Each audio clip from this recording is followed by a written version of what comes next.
The world is filled with distractions that are often disguised as opportunities. If you're always saying yes to other people's plans and ideas first, you're using up the energy that you could be putting towards your life's work.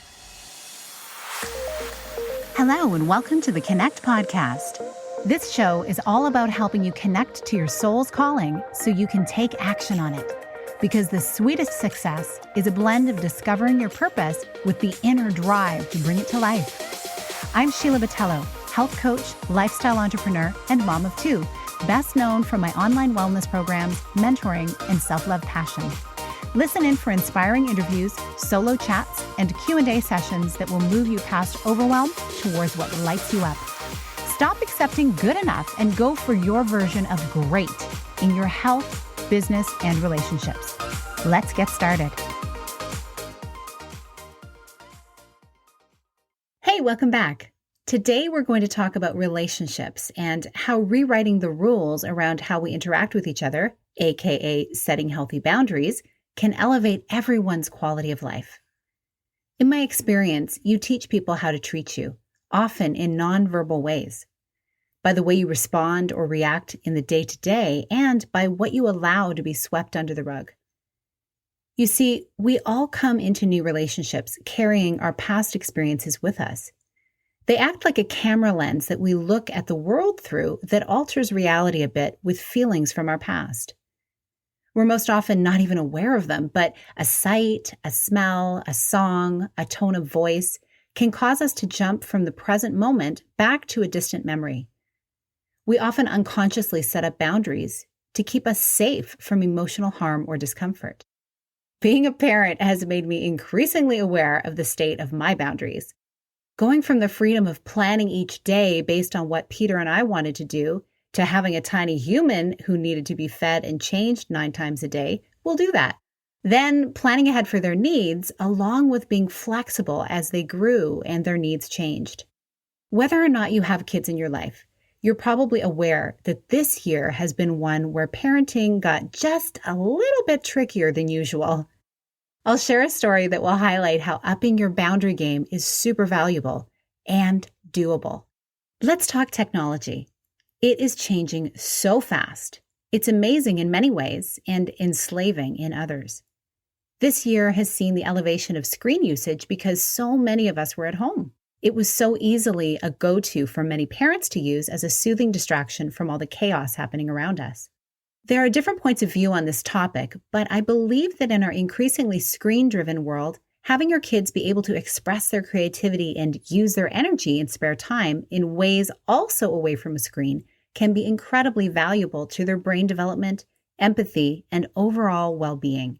I'm grateful that our kids were not introduced to screens until later in their childhood. I can't take all the credit. They were born before social media and Netflix were so much a part of our culture. When they were younger, each day was all about free play, creativity, time on their own, time with their friends, building things, drawing things, being imaginative, making games up. Screens entered our world gradually.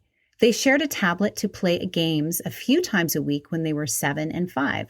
We set limits, and it worked well for us because there was always a boundary. There was no arguing or stress around it. When they later got their own tablets with keyboards for school use, once again, we set limits to their use. It was time to set a new contract and a new set of boundaries that suited their age and stage of life. It was a verbal contract at this point. The boys would set their timers for the agreed upon amount of time, and it worked really well to help them develop boundaries around their own time. We were intentional about the times when they could be in front of screens. It was never first thing in the morning, so they could learn to be self-directed and creative without the influence of a game guiding them. It would usually be in the afternoons, sandwiched between lunch and outdoor play, or a sport and dinner. If you've ever watched a child before and after being completely immersed in the digital world, you'll know that glazed look that can come across their faces. And let's be honest, it happens to us too.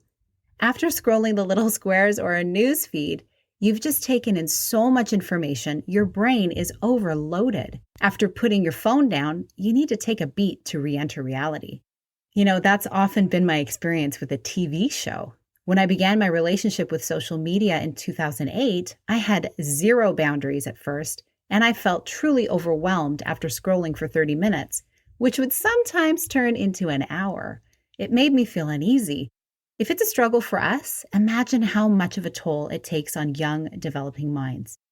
We, like many families, got flexible with a lot of tech boundaries when COVID hit because we were navigating uncharted waters, softening the blow of our kids not being able to socialize with their friends and having such a cold winter that impeded on them being outside all day. Once we settled into a new normal, we realized we needed to shift gears. This time, we drafted a written contract with how tech usage would work specifically. It was time for an official boundary to be created. We all signed and dated it, and it's now on our fridge as a reminder of the agreement that we made. We'll revisit it every quarter to see how it's going. It removes the option of arguing what can and can't happen and creates space for meaningful conversation about the real-life goings-on of our family.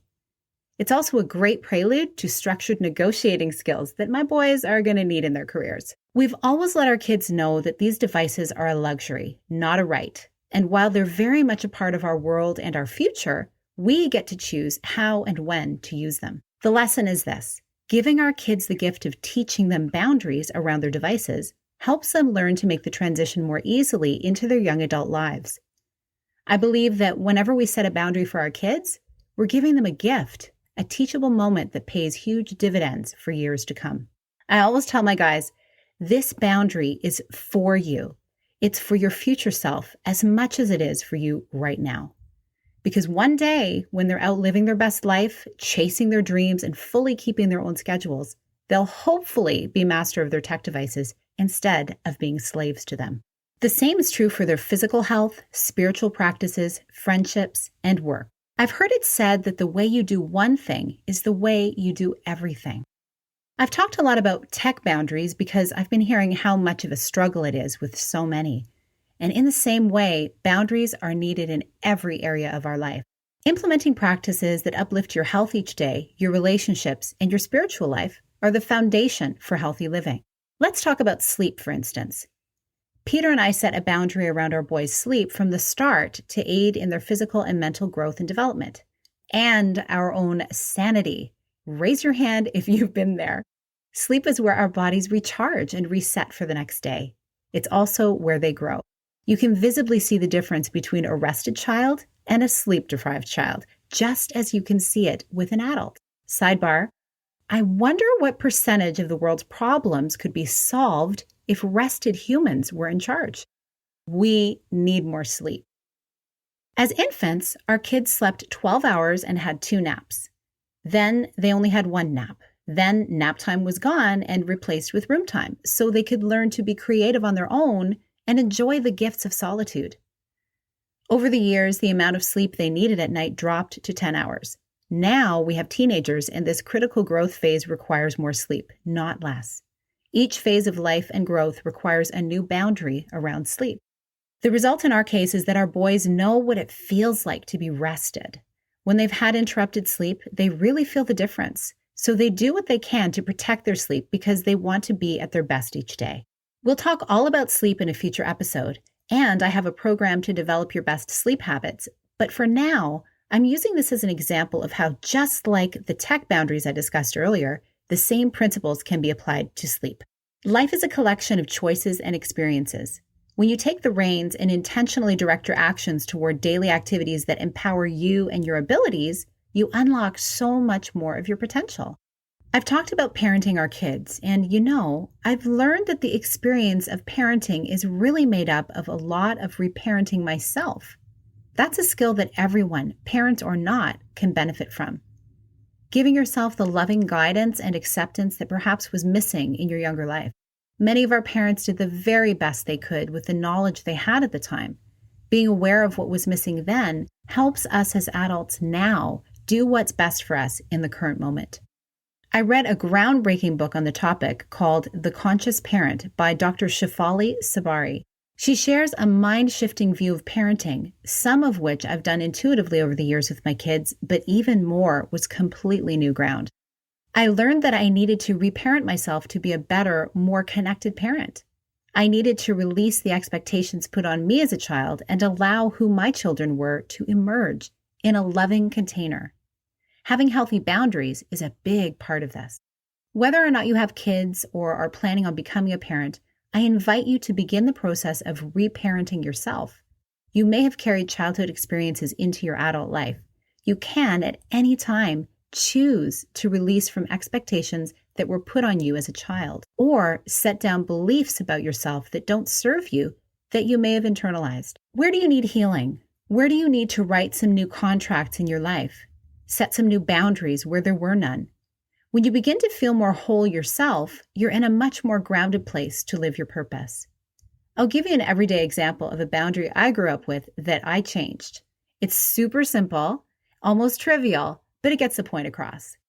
My parents would always answer the phone during dinner time, even long after they had an answering machine. It was usually a telemarketer or someone they said they would call back later because they were having dinner. I found it distracting, even at a young age, and that it impeded on the connection we had during our family time. So when I got my own home and my own phone line, I set the boundary that I would not take phone calls during mealtimes unless it was an urgent call that I was expecting.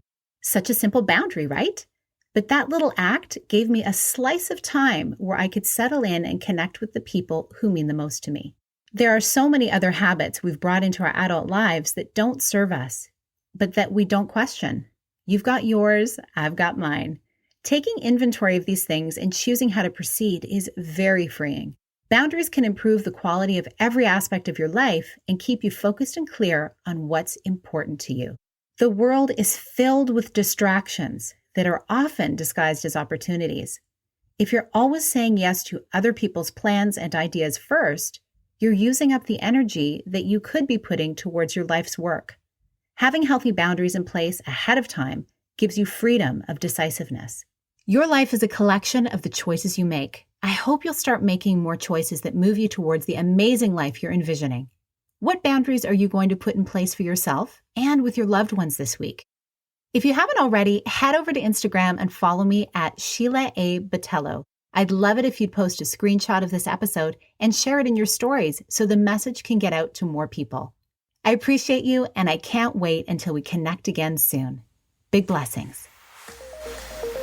Thank you so much for being here with me on the Connect podcast. If you like this episode, please share it with someone you think would enjoy it. Also, if you head over to iTunes to leave a review, I'd be so grateful. Let us know what your favorite parts were and what you'd like to hear more of. It will help us have a greater impact, elevating many more people to grow and succeed together. See you next time.